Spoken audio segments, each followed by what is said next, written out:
Assalamualaikum warahmatullahi wabarakatuh.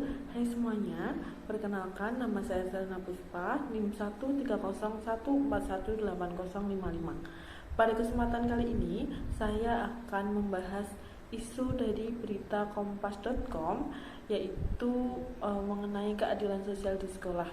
Debat soal izin ke toilet, siswa dianiaya dan dikeluarkan dari sekolah. Dari konflik kecil, yaitu peserta didik yang berinisial RB meminta izin kepada guru mata pelajaran untuk pergi ke kamar mandi saat jam pelajaran tersebut berlangsung. Lalu entah karena motif apa, akhirnya terjadi perselisihan paham dan guru tersebut menggunakan superioritasnya untuk menegur dengan sangat keras, mengakibatkan adu argumen antara siswa dan guru. Kejadian tersebut terjadi di Madrasah Aliyah Izzatul Ma'arif di Polewali, Mandar, Sulawesi Barat.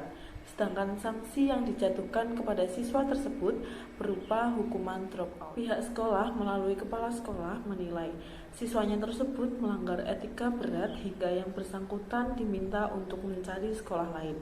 Padahal belum ditentukan secara spesifik tipe pelanggaran beserta bentuk sanksi yang diterima oleh pelanggar atas peristiwa semacam itu.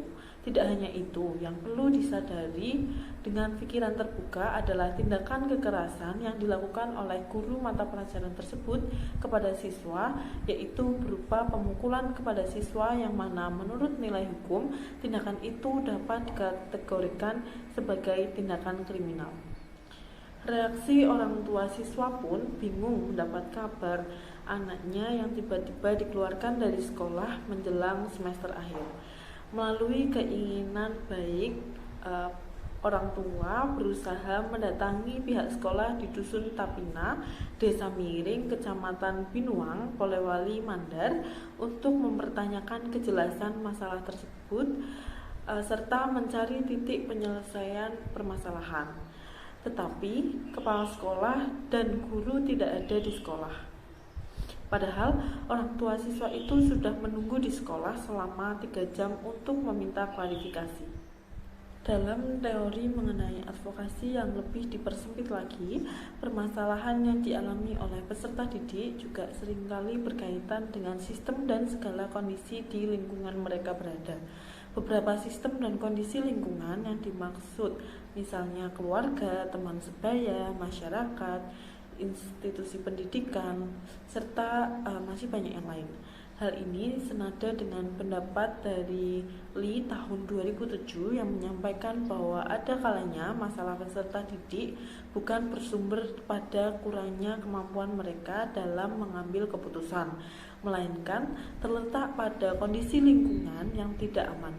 Kondisi lingkungan yang dimaksud misalnya adanya intoleransi, diskriminasi, pembatasan, ketidakadilan, dan lain-lain. Selanjutnya lagi, menurut pendapat Bill dan Melinda pada tahun 2006 menjelaskan bahwa masalah peserta didik yang bersumber dari adanya ketidakadilan berpengaruh pada performansi akademik.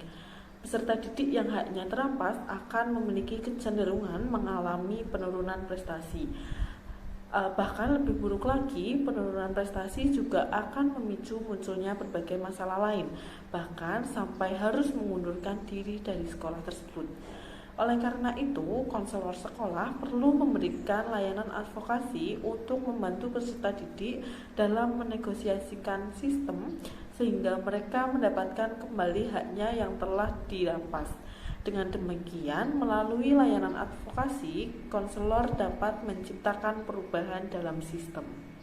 Berdasarkan hasil analisis wacana kritis yang saya lakukan sebelumnya dan didukung dengan wawancara daripada yang bersangkutan melalui awak pers yang dipublikasikan dalam media berita kompas.com, maka pada bagian ini saya mengambil kesimpulan dari konflik tersebut yang mana perlunya badan advokasi di sekolah seperti konselor untuk tampil dalam mengangkat peristiwa tersebut sebagai permasalahan yang urgent yang harus segera ditangani sesuai dengan garis dan kapasitas wewenang profesi yang melekat pada bimbingan dan konseling, dengan pula memperhatikan sejumlah prinsip dan asas agar dapat terlaksana secara efektif mengingat dampak dari proses advokasi yang dilakukan konselor.